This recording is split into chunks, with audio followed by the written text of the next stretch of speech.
Au commencement de toute vie humaine, il existe une course silencieuse dont presque personne n'entend parler. Une compétition acharnée, invisible, mais bien réelle. Pas dans un stade, pas sous les projecteurs, mais dans les profondeurs du corps humain, là où tout commence, là où le destin se sculpte avant même le premier souffle. Et si je vous disais qu'avant de naître, vous avez déjà remporté la bataille la plus difficile de votre existence. Une bataille que des millions ont perdue avant vous. Mais ceci n'est que le début.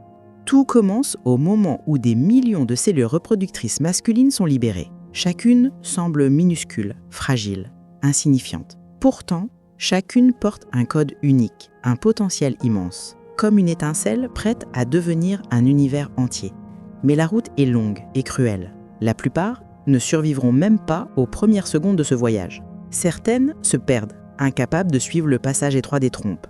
D'autres sont détruites par les défenses naturelles du corps féminin, qui protègent sans relâche contre tout intrus. Une course contre le temps, mais aussi contre la nature elle-même. Et la suite est encore plus surprenante. À mesure que cette armée microscopique avance, la compétition devient féroce. Non, il ne s'agit pas seulement d'être rapide. Il faut être résistant, capable de survivre à un environnement complexe, guidé par des signaux chimiques subtils que seule une minorité parvient à décoder. Ceux qui restent ne sont plus des participants, mais des survivants. L'élite de l'élite. Ils s'approchent enfin de leur objectif. Un ovule libéré quelques heures plus tôt, patient mais vulnérable. Ils ne foncent pas au hasard, ils sont attirés, appelés, comme si la vie elle-même les guidait. Mais seuls quelques privilégiés parviendront à toucher la surface sacrée de cette sphère de lumière. Et la plus grande épreuve les attend encore.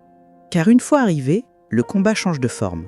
À travers leurs membranes, ces derniers survivants libèrent des enzymes capables de fragiliser la couche protectrice de l'ovule, pas pour la détruire, mais pour ouvrir une brèche, minuscule, mais suffisante pour qu'un seul puisse entrer.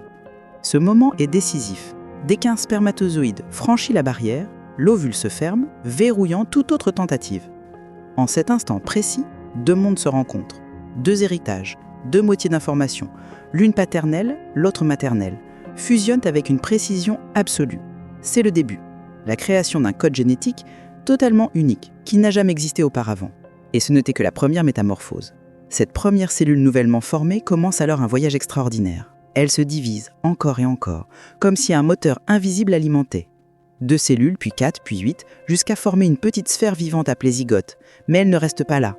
Elle migre lentement vers un territoire conçu pour la protéger, l'utérus. Au microscope, ce trajet ressemble à un pèlerinage, une odyssée miniature. Chaque division construit peu à peu l'architecture d'un être humain en devenir. Et pourtant, le défi ne fait que commencer. Lorsque cette petite masse cellulaire devient un blastocyste, la scène devient encore plus fascinante.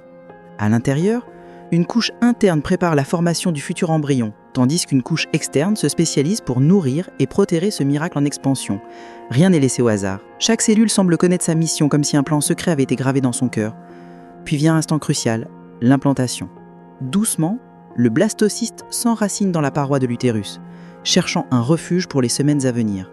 Une connexion se crée, un échange vital commence, ouvrant la voie à près de 40 semaines de croissance et de transformation. Mais ce que nous voyons n'est que la surface d'un mystère encore plus profond. Car à partir de là, le développement se poursuit avec une précision presque mathématique. Organes, nerfs, battements de cœur, conscience, tout trouve sa place, étape par étape. Ce qui n'était qu'une cellule devient un corps, puis un être humain capable de ressentir, d'apprendre, de rêver.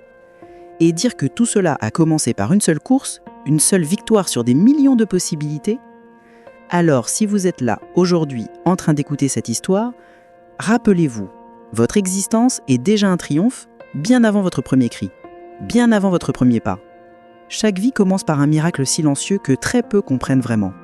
Et maintenant que vous connaissez cette vérité, êtes-vous prêt à regarder votre propre existence différemment? Si cette histoire vous fascine, abonnez-vous, laissez un commentaire, partagez-la